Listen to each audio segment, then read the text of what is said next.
I'm easy, as long as you don't try to slip me a Mickey. You're a real angel, Max. It was good stuff. Tasted sweet as honey going down. Nothing personal. Can't risk you going berserk and getting Lisa killed.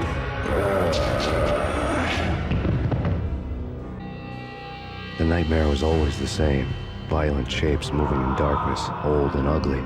The killer's mad laughter was a riddle filled with wicked innuendo.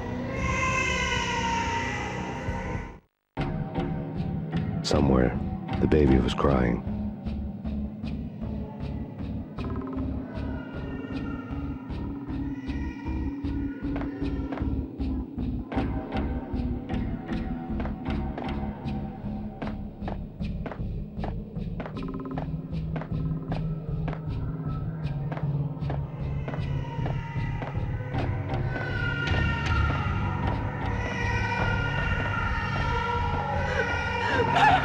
No, please, Max! Why? I didn't mean to. I'm sorry.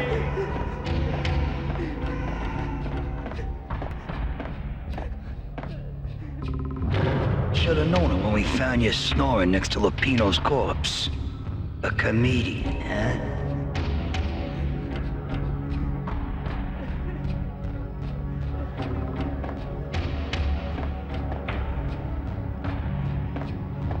Michelle looked at me from the photo.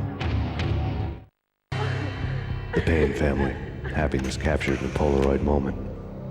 I had thought it would last forever, till death do us part. I didn't want to think about it.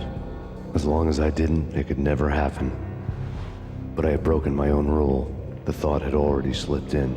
Fear was rusty needles poking at my brain. Cold and scaly, it slithered down my chest. The pictures were filled. Alex and I had a few moments of glory between us. Crime-fighting comrades, the best in NYPD DEA collaborative team. Good-hearted macho bullshit like that.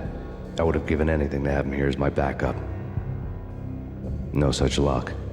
No luck at all. With good old times.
No, please, God, no.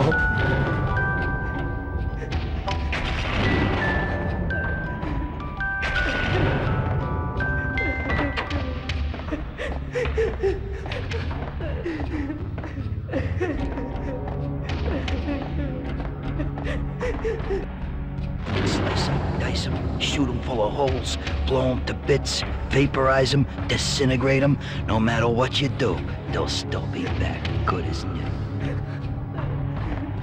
Michelle's diary lay on the table.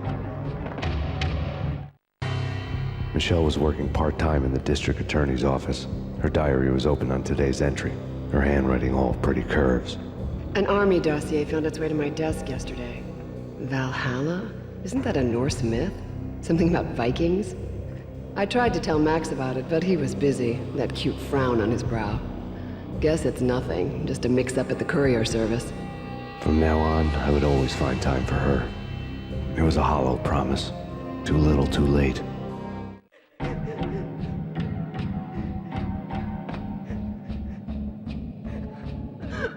Max, no, please, Max. Why? I didn't mean to. I'm sorry.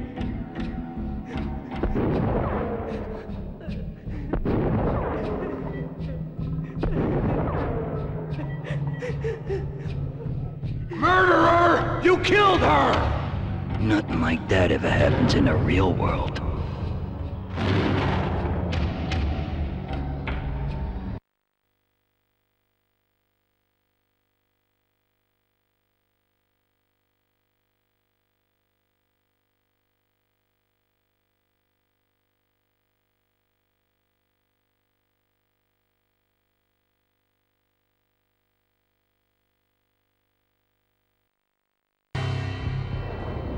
I woke up in a bad dream.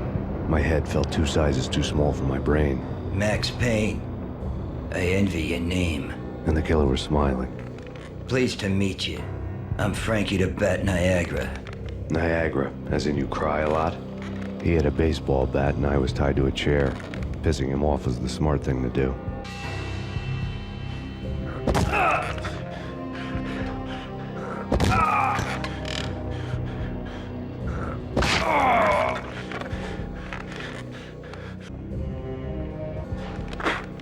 Nothing wrong with a little laugh now and then. Take me, for example. I love to watch cartoons. Cartoon violence is a fascinating thing. Let's take a break. I need to take a leak and maybe grab a cold one at the bar. Don't worry. I'll be back to finish this off. And then, it's checkout time. You play, you pay, you bastard. He swaggered out, and the door clanged shut behind him, locks clicking into place. Everyone makes mistakes. Mine hadn't been to crack jokes about the goon with the bat. He'd have cracked my skull regardless. It hadn't even been to trust a girl with a gun.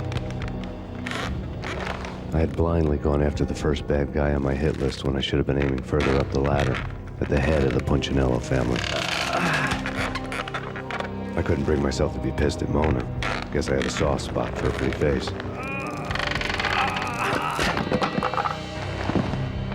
But when somebody decides to play baseball with your head, you tend to get sore. They had dragged me back to the basement of Lupino's hotel. I was beaten, bruised, and blue. I felt like the chair I had broken to get free.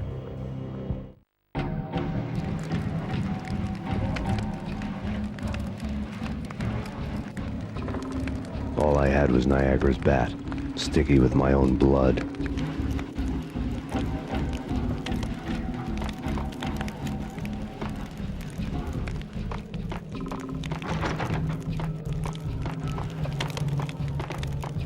Without a gun, I'd be no match for Frankie's men. I'd have to play hide and seek with them.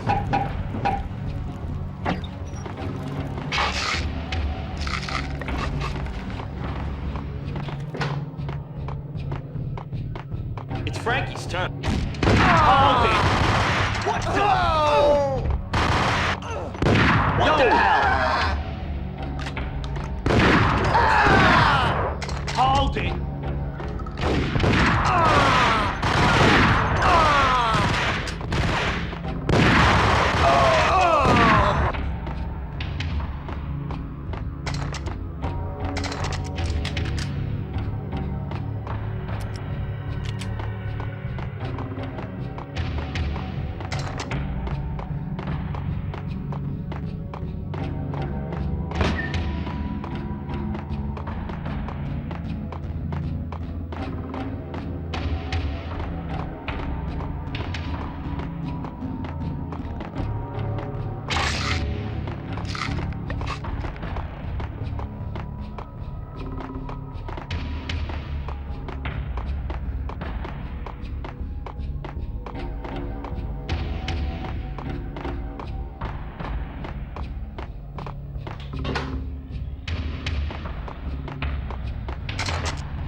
Things were fast going from bad to worse.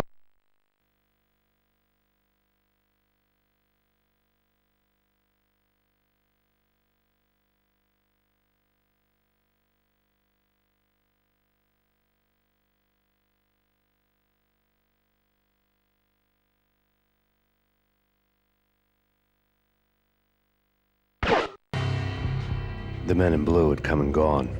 They had decorated the place with chalk outlines and tied it together with yellow tape. The cops who had stayed behind were dead. Frankie, his boys, and I had the place all for ourselves.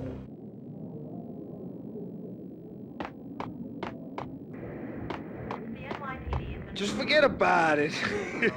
Just forget about it. Hey, just forget about it. That crazy witch, you should have heard her. She was a real scream when the boys caught her trying to cap the Don. Oh, that's friggin' bad. To the trio? That's even worse than what Frankie's doing to that poor bastard downstairs. She's gonna take a long time to die. The mobster muscle on the phone was talking about Mona.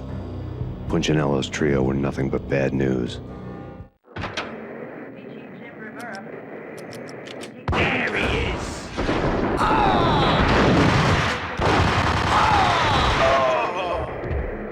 The NYPD out on Max Payne. Killer storm. Chief Jim Rivera. Take whatever steps necessary. Here stated that Valkyrie represents the NYPD. More evidence that Punchinello didn't like me much. The fact remains that all the victims so far identified in the Ragnarok shooting have been known criminals, many of whom had large doses of V in their blood. Reliable sources say that Max Payne was also among those killed, although no body has been recovered at this time. Reliable sources.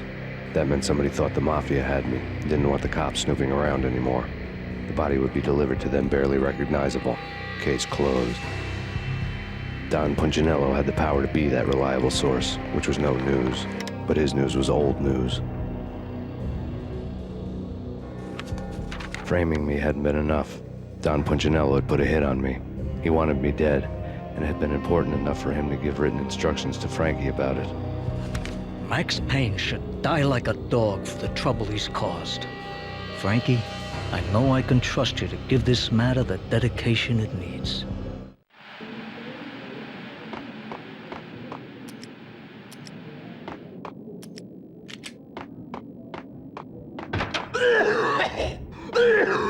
Hold it! Oh!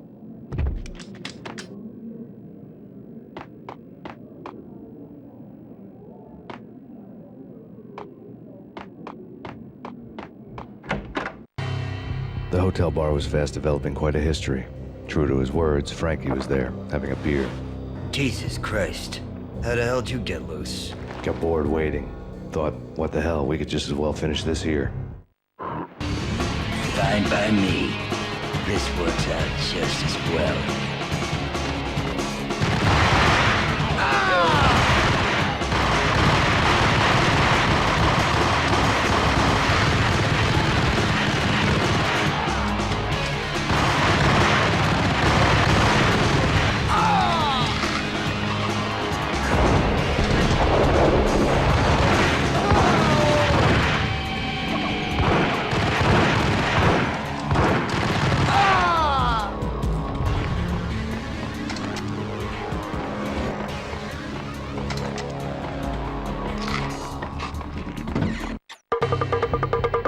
Thank you. You've been a lovely audience. Had enough? I don't play with girls anyway. Unfair! I spotted the tail as soon as I left the hotel. A big black Mercedes. I'd seen the car before. That time it had heralded impressive explosions. Vladimir was back. Bang! You're dead, Max Payne. I might have laughed if I remembered how. What's this supposed to be? Cops and robbers? Look, you want something with me? Get in line. Peace, man. Relax. You know you are a real news item. Armed and dangerous. I am going to make you an offer you can't refuse. I've always wanted to say that.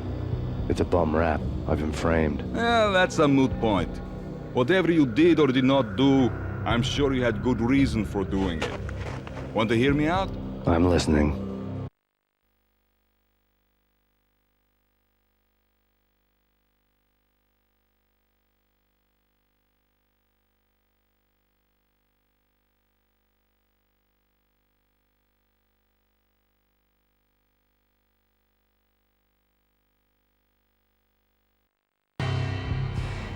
Punchinello messing with V is bad for business all around. But that's not all. There is this guy, Boris Dime, used to pull jobs for me. He's the captain of the cargo ship Charon. Now the bastard turncoat has gone over to the other side, Punchinello's. The ship's loaded with high-res hardware, guns, my business. If Punchinello gets hold of that cargo, he's won and I have lost. And you'll have your work cut out for you. If you want to get to Punchinello, you'll need heavy-duty persuaders. I am just the man to get them for you. Change the ship back under my flag, maybe pop 2 in the traitor Dime's head while you're at it. You'll get enough guns to start the apocalypse. You in or out? Let's get this show on the road. Vladimir was one of those old-time bad guys with honor and morals, which made him almost one of the good guys. None of us was a saint.